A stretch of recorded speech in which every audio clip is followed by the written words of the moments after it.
when a divorce finally happened, it kind of felt like a relief, and it also kind of released me into just finding myself.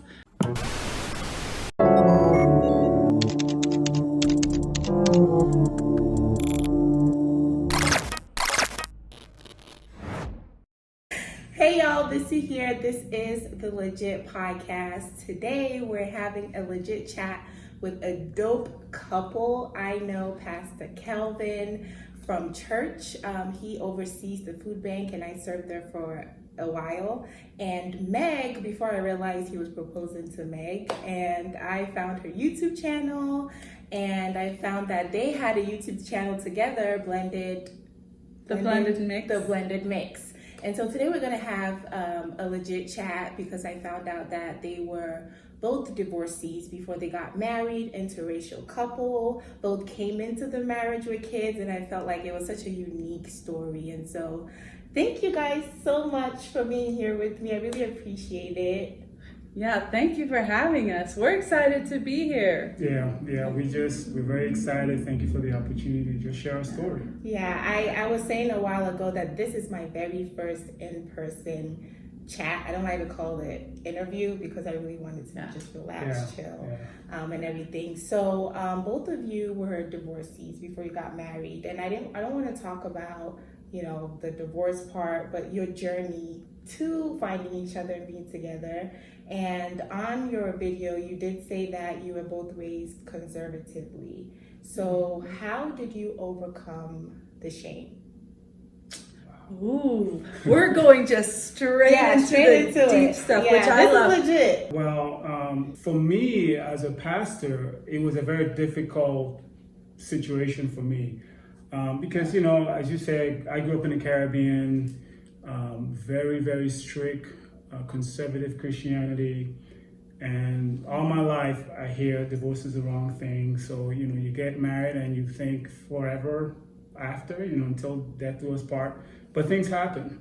And so when it happened to me, it was just very devastating, very difficult. The shame of being a pastor, people come to you for advice, for leadership, marriage counseling. I remember one time someone came into my office wanted counseling, and that was a time when I was going through my own situation and it was just very difficult. So for me, it was a very tough time, just carrying a lot of shame. I know there was a season I actually wanted to resign from my duties as a pastor and just say, man, I've just failed, because as a pastor, as a leader, as a Christian, I felt like I had failed. As a man, I felt like I had failed my family, my kids, and so I just carried a lot of, it was very difficult for me. I mean, that's my own personal experience. I know Meg's experience is a little different, but I walked around with lots of feeling of depression, didn't want to get up in the mornings, didn't want to talk to anyone. There was a season where I literally just went MIA, meaning like cut myself off social media, friends calling, wouldn't return calls. It was a very dark season in my life for me. Yeah.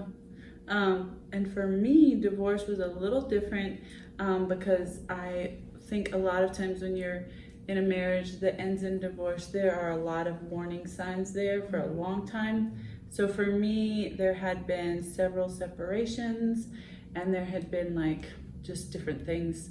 So when a divorce finally happened, it kind of felt like a relief, and it also kind of released me into just finding myself.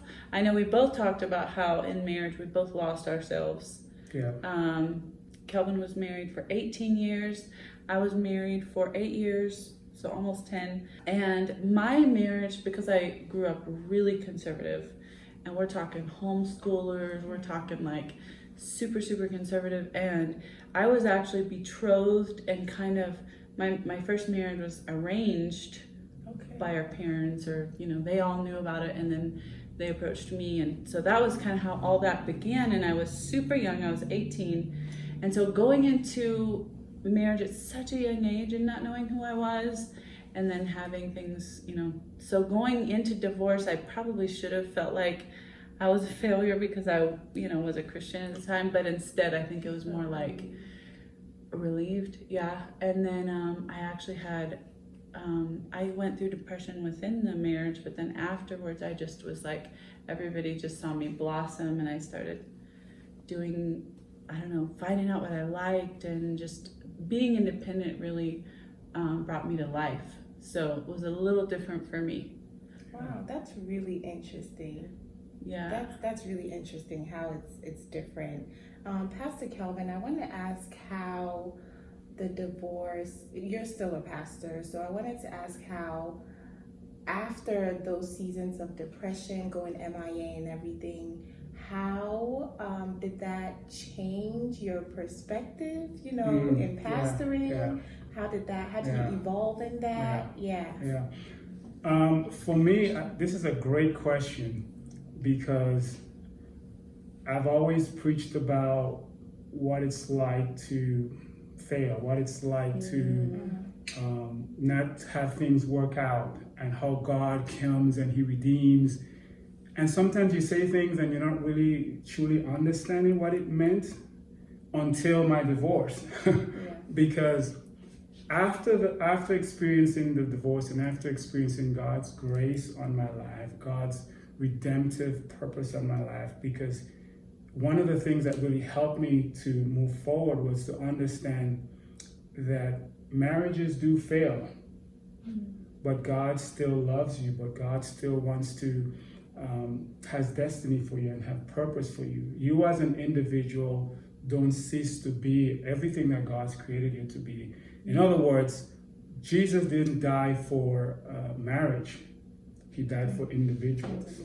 So in other words, as people, we can fail in marriage, but as individual, God still wants us to blossom. And so for me, I just learned so much after the divorce about God's love for humanity and the way that He loves people who are broken, people who have been scarred.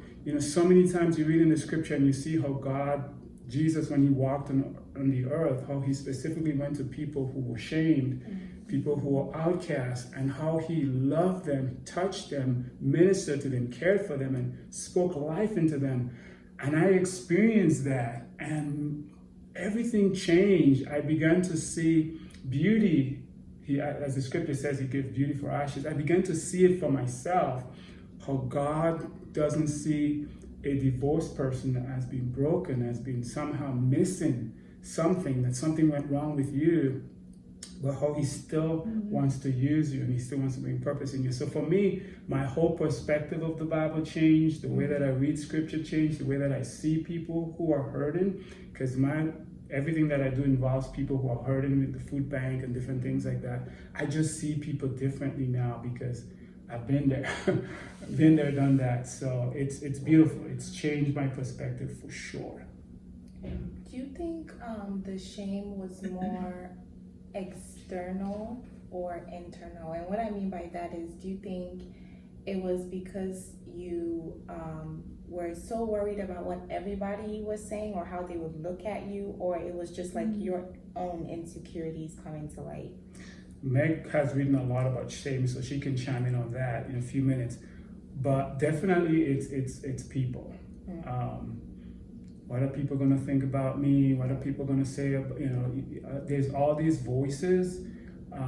Sometimes you make conversations in your head as you walk by people. I wonder what they're saying about me. I wonder what people think about me. But technically, when I began to find wholeness and healing within myself, internally, I find myself to be, the way I saw myself was, man, there's nothing wrong with you. You're good. You're fine. You're not scarred. You're not, all these things. You're not somehow missing anything. But I had to somehow find it within myself and then silence the voices. But definitely the shame came from what people thought. And expectations. Expectations. And I mean, shame is like a beast. I love Brene Brown's work on shame and how you have carried this like learning about like kind of gaining self-awareness, because sometimes we can have shame from our internal source as well as external and not even realize it. So I was around a mentor early on who would pick up shame in my tone, and because I didn't even realize I was like carrying that. And she would always, just in the most like truth, honest, like straight to the point, but like gentle way, like, oh, that shave is heavy. And I would be like, oh, wow. And what I realized through the healing process and very intentionally working toward healing, which we'll probably talk more about later, was that the more and more I healed, the less and less shame I was allowing to like be put on me or to put on myself, because I'm very hard on myself. And the more hope I would have as a result. So I found out that shame would just cancel my hope and like, you know, my creativity. So the more I was creative and the more I was loving myself and finding wholeness, the less I think I cared about what other people thought. But I think I had gone through a couple seasons in life before my divorce where I wasn't making the best decisions. And so I had already battled that whole shame thing. So I think I did come out of that, my divorce and all that season feeling like, you know, I'm just second class, like, I don't know. But that had to change. It changed before I met Kelvin, for sure.